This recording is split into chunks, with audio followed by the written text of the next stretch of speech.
So ట్రాంక్యులైజ్ చేసి వైజాగ్ జూకి తరలించమని మనకి ఆదేశాలు వచ్చినాయి. వెల్కమ్ టు ఏబీపీ దేశం. 5 నెలలు 5 జిల్లాలు. ఇది గత 5 నెలలుగా పెద్ద పులి సృష్టిస్తున్న అలజడి అంతా ఇంత కాదు.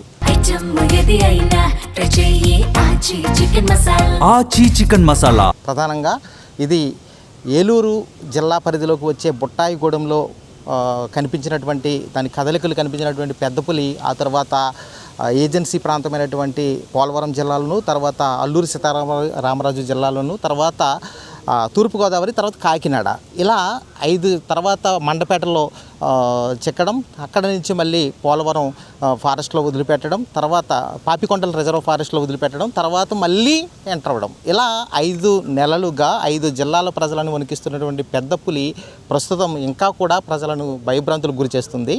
అయితే ఈ పులి కదలికలు కానీ దానికి ఏర్పాటు చేసినటువంటి శాటిలైట్ రేడియో కాలర్ సిస్టమ్ కానీ ఉన్నప్పటికీ కూడా ఎందుకు ఇంకా మనకి పులి చిక్కని పరిస్థితి అయితే ఉంది అనే దాని మీద ప్రజల్లో అయితే తీవ్ర అపోహలు అయితే వ్యక్తమవుతున్నాయి. ప్రస్తుతం వీటిపై మనతో మాట్లాడేందుకు కాకినాడ జిల్లా అటవీ శాఖ అధికారి రామచంద్రరావు గారు ఉన్నారు. ఆయనతో మాట్లాడి కొన్ని విషయాలు తెలుసుకునే ప్రయత్నం చేస్తుంది ఏబీపీ దేశం. సార్ నమస్తే సార్. ఫిబ్రవరి ఇది 4వ తారీఖున పట్టుబడింది 2026 సంవత్సరంలో మండపేట నియోజకవర్గంలో. తర్వాత 14వ తారీఖున మళ్ళీ దాన్ని వదలడం జరిగింది. అయితే అప్పటి నుంచి కూడా ఇప్పటికి కూడా రకరకాల ప్లేసులు మార్చుకుంటూ కూడా సంచరిస్తుంది. ఏంటి సార్ ఈ పరిస్థితి కారణం ఏంటనుకోవచ్చు? సో ఈ టైగర్ అన్నది తడోబా టైగర్ రిజర్వ్ మహారాష్ట్ర నుంచి వచ్చిందండి. సో మీరు చెప్పినట్టుగా వివిధ జిల్లాలు దాటుకుంటూ రాజమండ్రి జిల్లా కోర్మాపురంలో దీన్ని ట్రాంక్యులైజ్ చేసి జూకి తరలించడం జరిగింది. అయితే దీన్ని ట్రాక్ రికార్డ్ చూస్తే ఎక్కడ హ్యూమన్స్ మీద అటాక్ చేసిన సందర్భాలు లేవు. అలాగే ఎక్కడ కూడా దాని బిహేవియర్ చూస్తే చాలా నార్మల్గా ప్రశాంతంగా ఉంది. అంటే ఫిట్ కేస్ ఫర్ రీవైల్డింగ్, అంటే మళ్ళీ అడవిలో వదిలిపెట్టాల్సిన ఇంటీరియర్ ఫారెస్ట్లో వదిలిపెట్టాల్సిన సందర్భాన్ని ఒక కమిటీ నిర్ధారించుకుని పిఎన్పి నేషనల్ పార్క్లో రిలీజ్ చేయాలన్న ఉద్దేశంతో ఫిబ్రవరి 14వ తారీఖున రిలీజ్ చేయడం జరిగింది. అంటే పాపికొండ నేషనల్ పార్క్లో రిలీజ్ చేయడం జరిగింది. ఇంటీరియర్ ఫారెస్ట్లో రిలీజ్ చేయడం జరిగింది. సో చేసిన కొన్ని రోజులు నేషనల్ పార్క్లో ఉన్నప్పటికీ మళ్ళీ ఇది బయటికి ఇంటీరియర్ ఫారెస్ట్ నుంచి హ్యూమన్ డామినేటెడ్ ల్యాండ్స్కేప్ వైపు రావటం మొదలుపెట్టింది. సో అయితే రిలీజ్ చేసినప్పుడే మనం ఎన్టీసీఏ గైడ్లైన్స్ ప్రకారం అది రేడియో కాలర్ కూడా చేయడం జరిగింది. దానివల్ల కదలికలను ఎప్పటికప్పుడు డిపార్ట్మెంట్ తెలుసుకుంటాం, దాన్ని కంటిన్యూస్ మానిటరింగ్ చేయటం అన్నది జరుగుతూ ఉంది.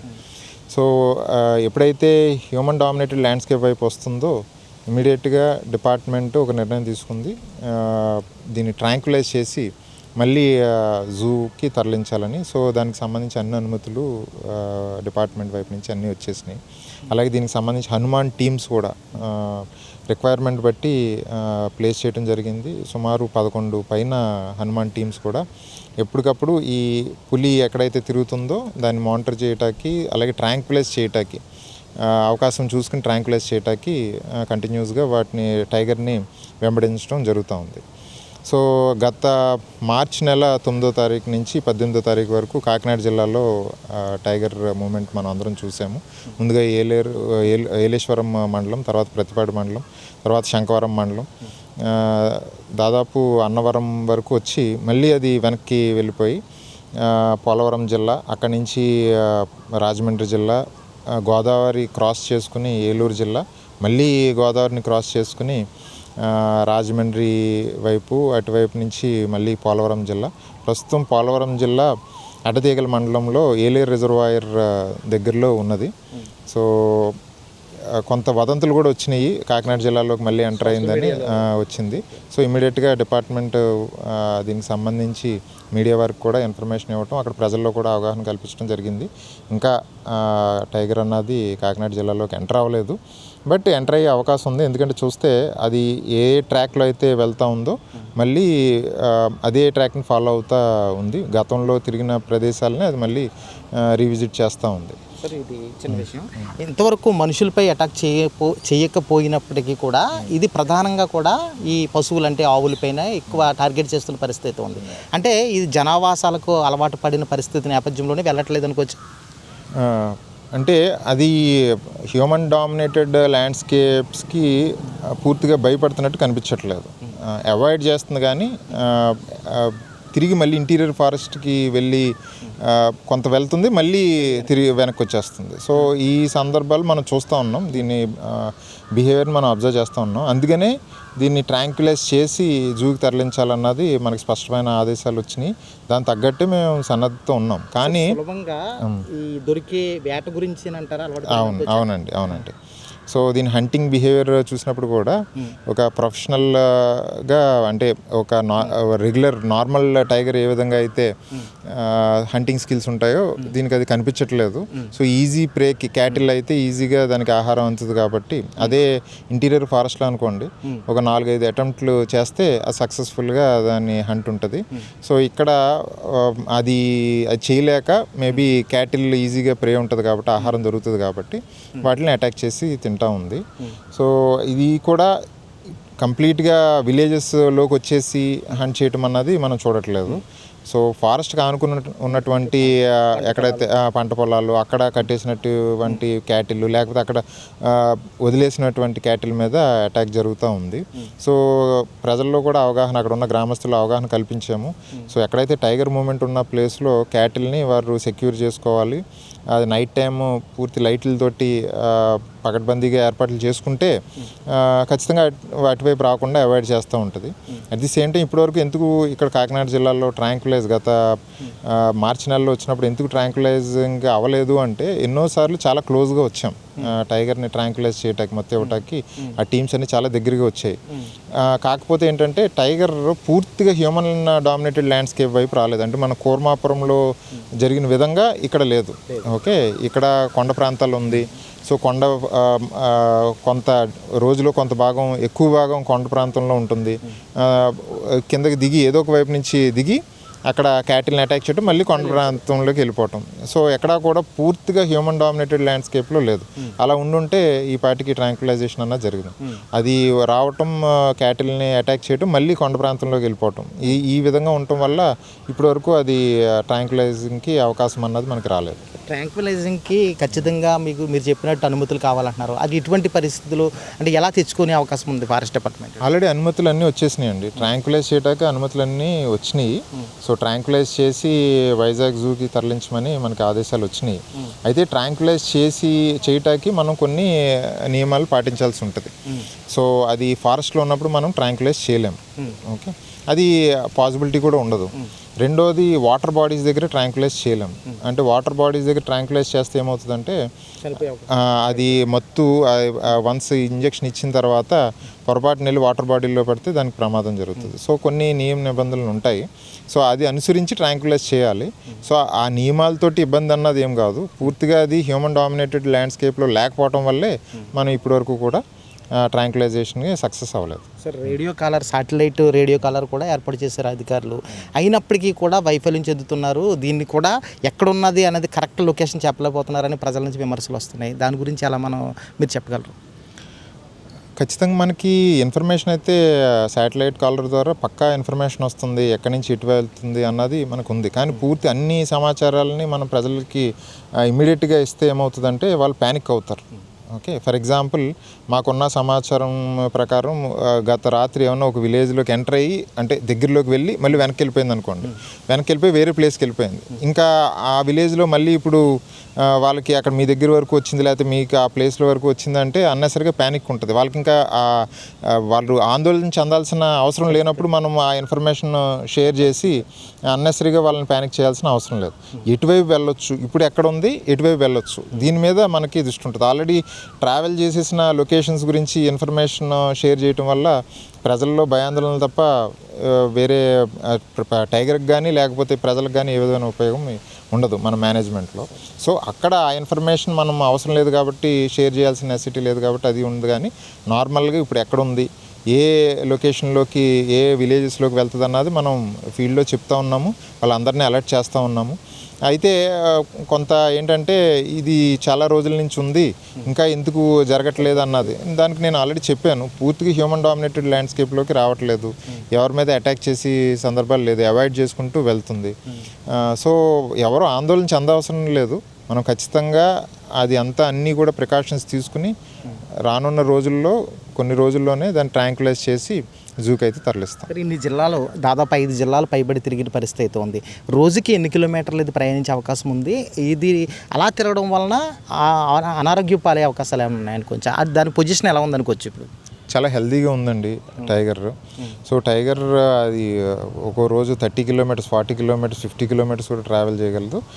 దానికి అవసరం లేదనుకున్నప్పుడు ఒకే చోట ఒక రోజు అంతా కూడా ఉండిపోవచ్చు. సో ఖచ్చితంగా ఇది టైగర్ రోజుకి ఇన్ని కిలోమీటర్లు ట్రావెల్ చేస్తుంది అన్నది, చెయ్యాలి అన్నది ఏమీ లేదు. కానీ అది ఉన్న పొజిషన్ నుంచి ఎటువైపు వెళ్ళి మార్గం అవకాశం ఉంది. సో గతంలో టైగర్ తిరిగిన ప్రదేశాలు అవన్నీ అంచనా వేసి మేము దాన్ని బట్టి మేము ప్రజలందరినీ కూడా అక్కడ సమీప ప్రాంతాల్లోని విలేజెస్లోని మనం అవగాహన అన్నది కల్పిస్తున్నాం. 2023లో మీకు తెలిసే ఉంటుంది, ఈ కాకినాడ జిల్లాని మీరు ఏదైతే చెప్పారో ప్రత్తిపాడు కానీ శంఖవరం ఈ మండల ప్రజలను కంటి మీద కునికి లేకుండా చేసిన పెద్ద పులి ఇప్పుడు మళ్ళీ వేరే చోట నుంచి తడోపా నుంచి వచ్చిందని చెప్తున్నారు. అయితే అది నర్సీపట్నం మీదుగా అది ఫారెస్ట్లోకి వెళ్ళిపోయింది. కానీ ఇది ఎందుకు ఎక్కడెక్కడే తిరుగుతుంది? కాకినాడ జిల్లాను, తూర్పుగోదావరి జిల్లాలో తిరుగుతుంది. దీన్ని అలా పంపించే అవకాశం లేదనుకోవచ్చాను. ఈ పాటికి వెళ్ళి ఉండాల్సింది. సో లాస్ట్ టైం కూడా మేము కాకినాడ జిల్లాకు వచ్చినప్పుడు పైకి అంటే ఇంక ఇంటీరియర్ ఫారెస్ట్లోకి వెళ్ళిపోతుంది అన్నది అనుకున్నాము. సో కొంతవరకు వెళ్ళింది, కానీ మళ్ళీ వచ్చిన దారిలోనే మళ్ళీ పిఎన్పి వైపు అంటే రంపచోడవరం ఆ ఏరియా వైపు వెళ్ళింది. సో అక్కడి నుంచి మళ్ళీ ఇంటీరియర్ ఫారెస్ట్కి వెళ్తుంది, పూర్తిగా పాపికొండ నేషనల్ పార్క్లోకి వెళ్తుంది అన్నది మేము అనుకున్నాం. బట్ మళ్ళీ టైగర్ గోదావరిని క్రాస్ చేసుకుని ఏలూరు జిల్లా వైపు వెళ్ళింది, మళ్ళీ అక్కడి నుంచి తిరిగి మళ్ళీ వచ్చింది. సో కొంత అన్ప్రెడిక్టబుల్ బిహేవియర్ ఉంది. అట్ ది సేమ్ టైం కొంత ప్రెడిక్టబిలిటీ కూడా ఉంది. అంటే ఏదైతే ట్రావెల్ చేసిందో అదే రూట్లో వెళ్తుంది, మళ్ళీ కొత్త ఏరియాస్లోకి వెంచర్ చేయట్లేదు. సో ఈ రెండూ ఉన్నాయి మనకి. సో దీన్ని అనలైజ్ చేసుకుంటూ ముఖ్యంగా ఏంటంటే ప్రజలు ఎవరు కూడా ఆందోళన చెందాల్సిన అవసరం లేదు.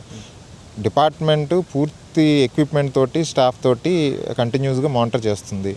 ప్రజలను ఎవరిని కూడా ఇప్పటివరకు అది హాని తలపెట్టలేదు. నెక్స్ట్ క్యాటిల్ విషయంలో కొన్ని జాగ్రత్తలు తీసుకుంటే వారి సంబంధించిన క్యాటిల్ కూడా ఏ విధమైన ప్రమాదం ఉండదు. సో ఈ ప్రికాషన్స్ తీసుకుంటే ఖచ్చితంగా టైగర్ని అయితే హ్యూమన్ డామినేటెడ్ ల్యాండ్స్కేప్కి వచ్చిన వెంటనే దాన్ని ట్రాంక్యులైజ్ చేస్తాము.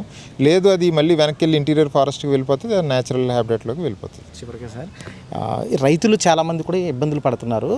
ఒకవేళ పంట పొలాల్లోకి ప్రవేశించినటువంటి పెద్ద పులి కనుక ఎదురైతే వాళ్ళు ఎటువంటి జాగ్రత్తలు తీసుకోవాలి?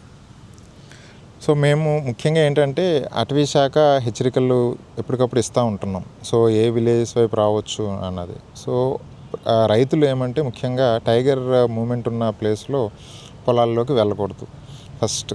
సో నైట్ టైం అయితే అసలు వెళ్ళకూడదు.